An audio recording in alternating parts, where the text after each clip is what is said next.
नमस्कार, मैं doctor Rajendra Verma, early childhood educator and child psychologist. आज मैं आप लोगों को मिड ब्रेन के बारे में बताऊंगा।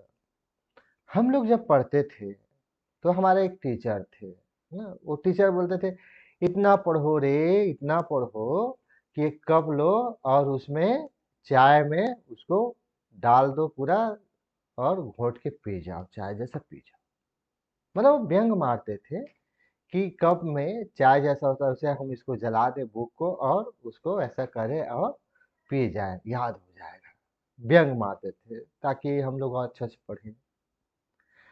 अब उसमें कितनी सच्चाई है हम ना वो जाने। लेकिन हाँ, अभी एक जापानी टेक्निक होता है ना, जिसको हम लोग बोलते हैं जापानी टेक्निक है, जिसमें बच्चे ना जला के पिएंगे बुक को, ऐसा नहीं है। लेकिन सूंघ के जरूर पढ़ सकते हैं और याद कर सकते हैं। इस टेक्निक को बोलते हैं हम लोग मिड ब्रेन। हमारा जो दिमाग होता है दो भागों में बटा हुआ है। एक को बोलते हैं हम लोग राइट ब्रेन और दूसरा को बोलते हैं हम लोग लेफ्ट ब्रेन। और जैसे हमारा जो बॉडीज होता है, हमारे जो वर्क करता है ना, जैसे लेफ्ट का काम करेगा तो राइट ब्रेन उपयोग करता है, और राइट ब्रेन वर्क करता है तो लेफ्ट ब्रेन का उपयोग करते हैं। अधिकतर जो व्यक्ति जो होता है अपने राइट लेफ्ट ब्रेन का उपयोग अधिक करते हैं, और राइट ब्रेन का उपयोग वह कभी कभी होता है। राइट ब्रेन में जो चीज हम उपयोग करते हैं, राइट ब्रेन में जो चीज हम देखे रहते हैं, वह हमारा जाता है वो जो 90% हमेशा हम याद रखते हैं और 10% को भूलते हैं। जबकि हम लेफ्ट ब्रेन में जो चीज याद रखते हैं, उसमें हम केवल 10% हमारा याद रहता है और 90% भूल जाते हैं। दोनों के बीच में जो गैपिंग होता है उसको हम लोग बोलते हैं मिड ब्रेन।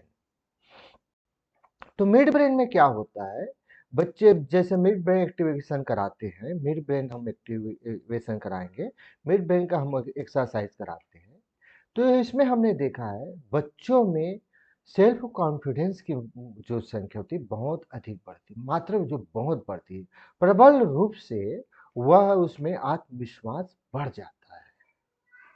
मेरे पास एक बच्ची आती आती है, वो स्कूल जाने के लिए बहुत डरती थी। मैं नहीं जाऊंगी स्कूल, मतलब रोने लगती थी। क्लास 7 की है और रोना रोना चालू। उसके पेरेंट्स काफी परेशान थे। इसको हम लोग सीडीएस बोलते हैं ना, उसको चाइल्ड साइकोलॉजी की भाषा में सीडीएस बोलते हैं। तो हमने उसको मिड ब्रेन एक्टिवेशन कराया। मिड ब्रेन एक्टिवेशन कराने का फायदा ये देखा कि उसमें जो होता है एक आत्मविश्वास बढ़ना प्रारंभ हुई। अब वो आंख बंद करके पढ़ती है, आंख बंद करके सब कुछ करती है। अब वह स्कूल जाने को रेडी है। वो तो पहले ट्यूशन भी नहीं आना चाहती थी, वो पढ़ना भी नहीं चाहती। ट्यूशन आना है मतलब वो डरना, मतलब एक अज्ञात भय उसको रहता है, उसको बोलते हैं सीडीएस।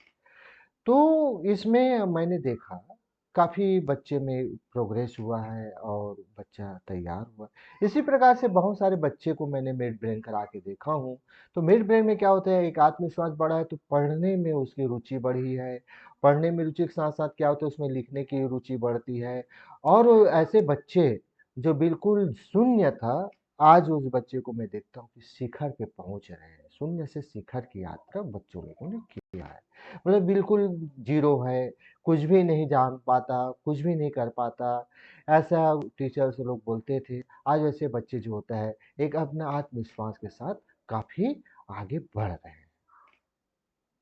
तो मिड ब्रेन का एक्टिवेशन जो होता है, मिड ब्रेन एक्सरसाइज जो होता है, काफ़ी अलग अलग प्रक्रियाओं से गुजरना पड़ता है। जैसे हम लोग क्या करते हैं, पहले कलर पहचानना सिखाते हैं। तो कलर पहचानने में पहले शेप का कलर दिखाते हैं। उसके बाद इस प्रकार के छोटे छोटे चीज़ें होती है। इसमें क्या होता है, सुगंध लिए, उसके बाद इसमें इस कलर में किस प्रकार से वो आता है, आता है, मतलब सेंसिटिव होता है ना, उसको देखते हैं।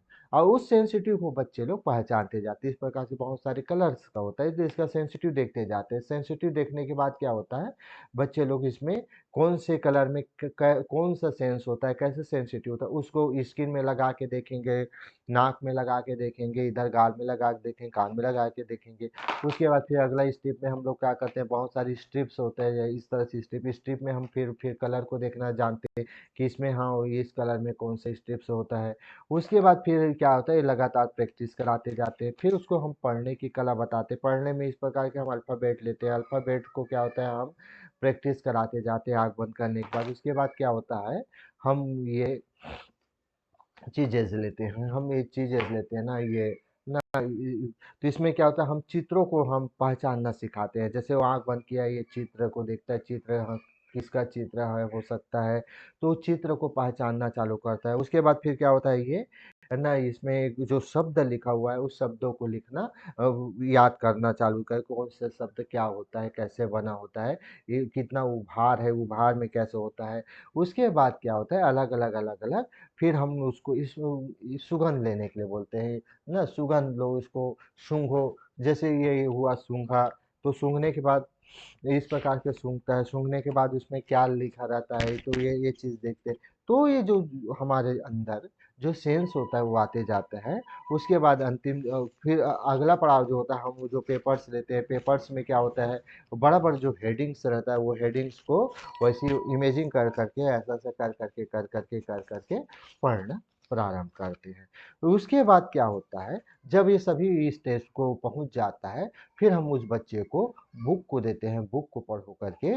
तो बुक को भी वैसे वो लोग पढ़ते जाते हैं, और फिर इतनी पावर उसमें इम्प्रूव हो जाता है कि बच्चा जो होता है सूंघेगा, और सूंघने के बाद जो होता है उस पृष्ठ में क्या लिखा हुआ है, सूंघ लिया, सूंघने के बाद वो पेज में क्या लिखा हुआ है वो पावर बढ़ते हैं, जिसको हम लोग थर्ड आई बोलते हैं ना, जो होता तो इतना, यदि बच्चा लगातार इस चीज़ को प्रैक्टिस करता रहता है, तो एक इमेजिंग ये देखने को मिलता है कि बच्चा सामने में जैसे कोई व्यक्ति आता है ना, वो आएगा तो आंख बंद रहेगा और उसके बारे में वो बच्चा पूरा पूरा बता देगा, ये स्टेज आता है।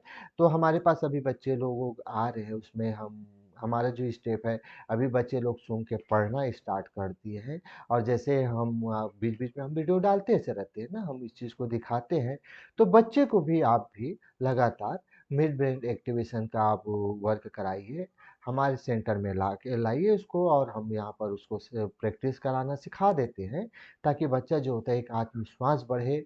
और सेल्फ कॉन्फिडेंस जब बढ़ता है बच्चे, जब आत्मविश्वास हो जाता है बच्चे को, तो बच्चे का विश्वास जब बढ़ेगा, आत्मविश्वास बढ़ेगा, तो स्वाभाविक है वह जो भी कुछ करेगा, चाहे वो स्पोर्ट्स में जाए या वो अन्य किसी भी क्षेत्र पे जाए, चाहे एजुकेशन के क्षेत्र में जाए, वह अपना 25% एक्स्ट्रा ग्रोथ करता है। जैसे कि बच्चे का आईक्यू लेवल मान लीजिए 120 है, तो यदि वो मिड ब्रेन एक्टिवेशन करता है, तो उसका जो आईक्यू लेवल जो बढ़ेगा वो 145 हो जाएगा। तो एवरेज है, देखिए एवरेज से कहाँ चला गया, वह जो बढ़ता है जीनियस उसमें चला जाता है।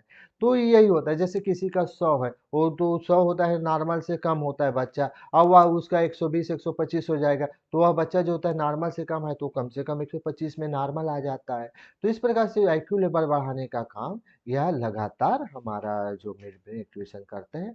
तो आप लोगों को भी इस क्रिया को, इस एक्टिवेशन को अपने बच्चों को ज़रूर कराना चाहिए, ताकि आपके बच्चे में भी आत्मविश्वास हो, और उसको ज़्यादा रटने की आवश्यकता नहीं पड़ती है। एक बार सूंघे और बुक में क्या लिखा है वो चीज़ उसको समझ में आ जाता है कि हाँ, इस बुक में ये चीज़ लिखा है, इस लेसन में इस चीज़ लिखा है। मैंने इसको प्रयोग करके देखा है। बच्चे लोगों को मैंने एक लेसन दिया, सूंघो बेटा इसको बताओ क्या लिखा है, और सूंघ लिया और उसको बता देते हैं कि हाँ, ये सर इसमें ये चीज़ लिखा हुआ है। तो क्या वो उसको रटने की प्रवृत्तियाँ समाप्त हो जाती है। तो आप भी अपने बच्चे को इस एक्टिविटीज़ को ज़रूर कराएँ।